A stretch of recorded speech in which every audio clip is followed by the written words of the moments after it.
Right, Sam's gonna explain to us how to make a curry. He's actually making a madras, but it doesn't matter, it's how the curry is made. Okay, I'm going to cook this as if you were cooking it at home, on a stove at home with a low flame. Obviously you're not going to have the flame that I get here. So I think that's just about right. You should get something like that. And I would say a little bit lower. A little bit lower. It'll just take a little bit longer to cook. There. Oh, that's about there. Mine's like that at home. right. Okay, so we'll start off with the oil. About 1 spoonful. Oh, what am I doing? I almost turned it up then. So obviously it's going to take a little bit longer to heat up.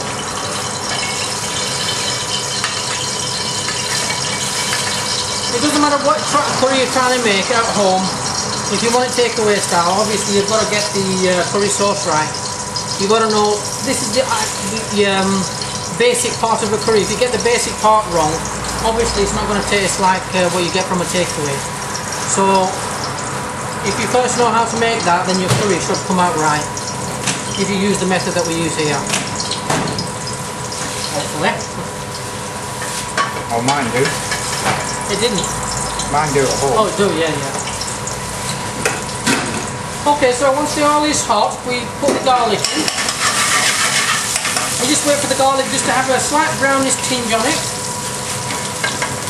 There, I don't know if you can see that on the camera. Well, obviously if you move it then you will.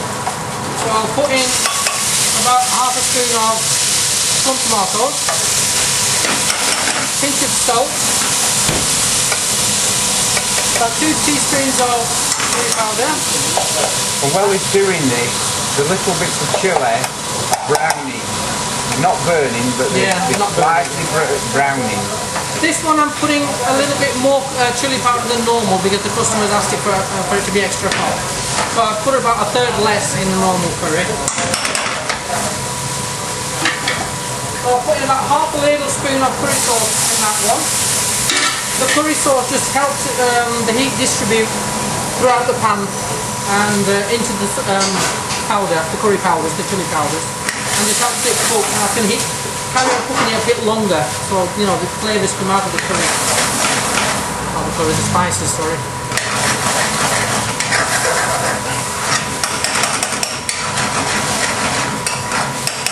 Almost forgot the all important dash of lemon juice. Now with a hot curry, if you can add it to any hot curry. If you add lemon juice to hot spices, it just cuts through the spices, the hotness, and just brings out a little flavour as well with that slight tanginess. Try it, don't take my word for it.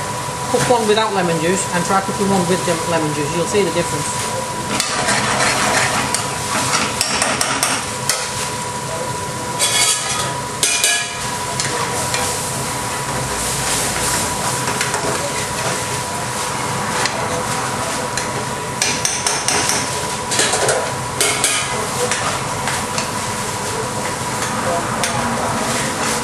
As you can see, he's not stirred that,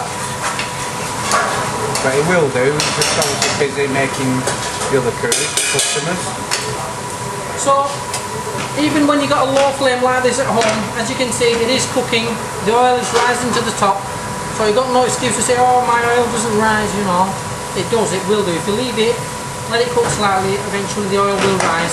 Now just before you stir that, leave the pan there, you can see around the edges it's slightly drying. Yeah. Is that going to add to the flavour?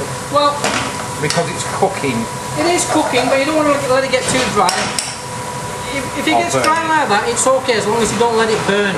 Right. Drying is one thing and burning is another. Yeah. So you're roasting them spices yes, around the edges. Right, yeah. So to that, we're just going to add the chicken.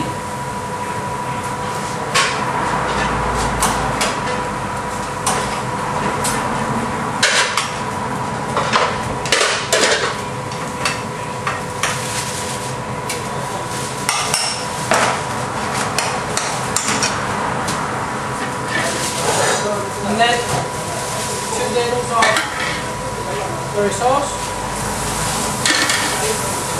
I almost did it again, then turn up the heat. You just get used to it.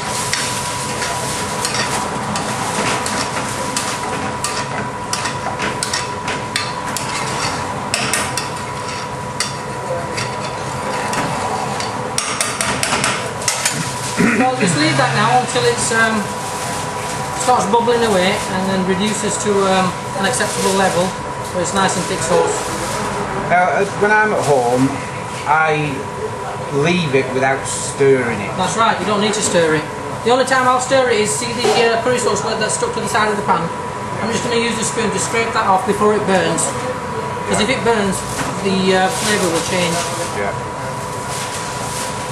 And by leaving it, are you getting again that same roasting effect on the bottom Well, by of the leaving curry? it, if anybody has done science at school, if you don't stir something, the heat will be retained in the sauce and cook it quicker.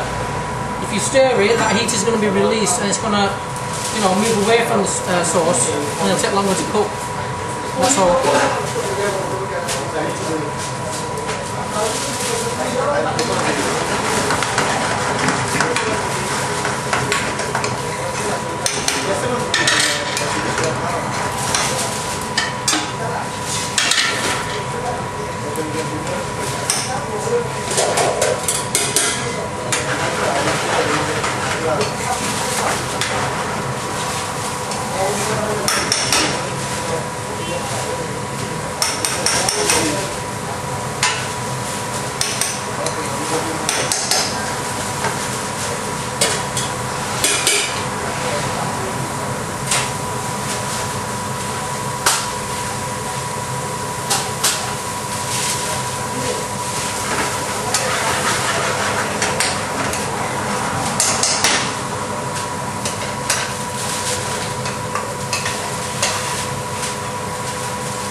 So you just have to be patient, unfortunately, at home if you haven't got a burner that's, you know, blasting away. But what you can do to speed up the cooking process is, if you have a pot of curry sauce at home, just separate a little bit, put it into a saucepan and just bring that to the boil. And then when you add it to the curry will cook quicker. But when people are cooking at home, there's not a mad rush. Well, no, if there's no mad rush, then you're alright, doesn't matter. Yeah. Really.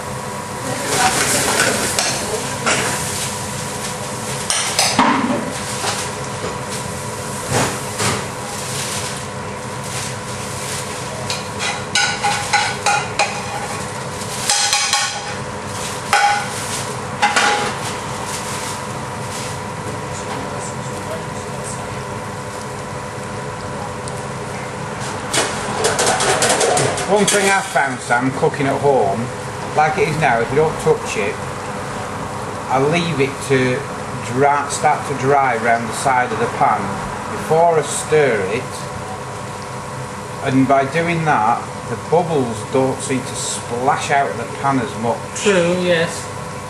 Because like now, at the bottom of that curry, it starts to be getting thick, and the top being thinner, it doesn't splash it out. Yeah, but sometimes when you're busy in the restaurant, okay, I can leave it now because the heat is on low. Yeah. But if it's on full heat and it's cooking very fast, then I have to stir it because obviously the curry sauce around the pan is going to start burning quicker. But when you're making it at home, at home it's fine. Yeah, just leave it, let it cook.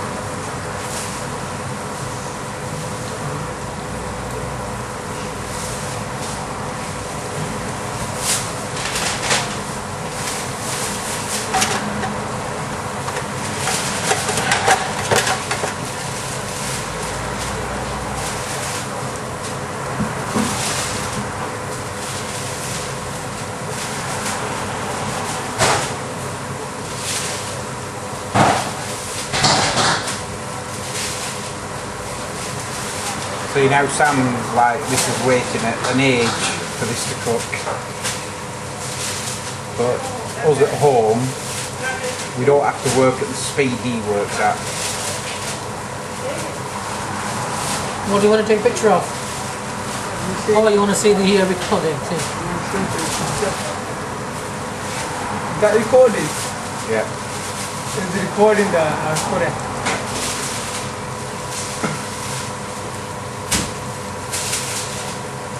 Very nice pudding here, very nice. Thank you very much. I recommend it a lot. Very nice, a very good price as well. You're welcome. Next up, please.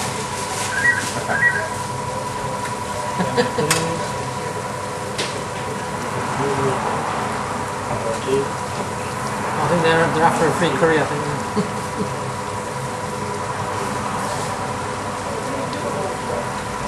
Well, that now, according to the timer on the video, is just coming up to 11 minutes. If you was cooking it at full whack, how long do you reckon it would take? 5 minutes.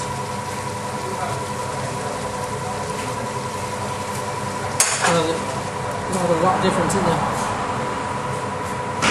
Yeah.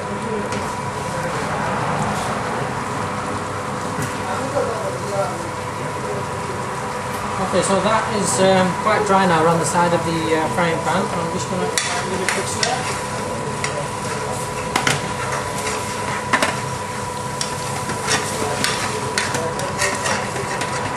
Now from this point, when do you know that it's finished? Obviously to add coriander yet, but... Well, from this point, when I look at the sauce, if I just lift it up with a spoon and just look at the consistency. Now some people, they prefer on a madras the sauce to be a little bit runny. Yeah. So if that's what they wanted, I would take it off now. Yeah. But some people want it really dry. They say, can you please cook it and make it really thick? Obviously then I would have to cook it a bit longer. Yeah. Because if people don't specify, then I try and leave it somewhere in between. One thing I've noticed, obviously I watch you make a lot of curries now, when it's coming near the end of the time, if I put it into words, I call it the curry floats on the pan. Now, You mean the sauce? yeah, any curry you're making, once you stir it round, it's like the oils come out, you the can oils tell that it's come out almost of it, cooked. Yeah, that's right. and it like skids Yeah. across the pan. That's right. That happens more with types of buna types of curry. When you use a lot of onions, Yeah. when you're making a jalfrezi or a buna, curries like that, where they tend to be more drier than these curries. Yeah. Then they slide about a lot more in the pan when they're nearly done.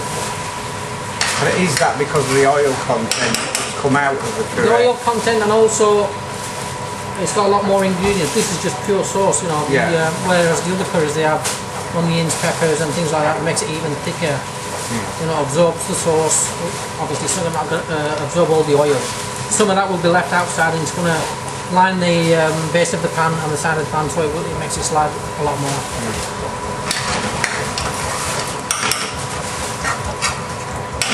So if you look at that now, that sauce is quite thick, but not too thick. Some people do have it thicker. So if you don't specify how thick you want it, I would leave it about that sort of thickness, consistency. Then add the coriander. Just a little bit of spice oil.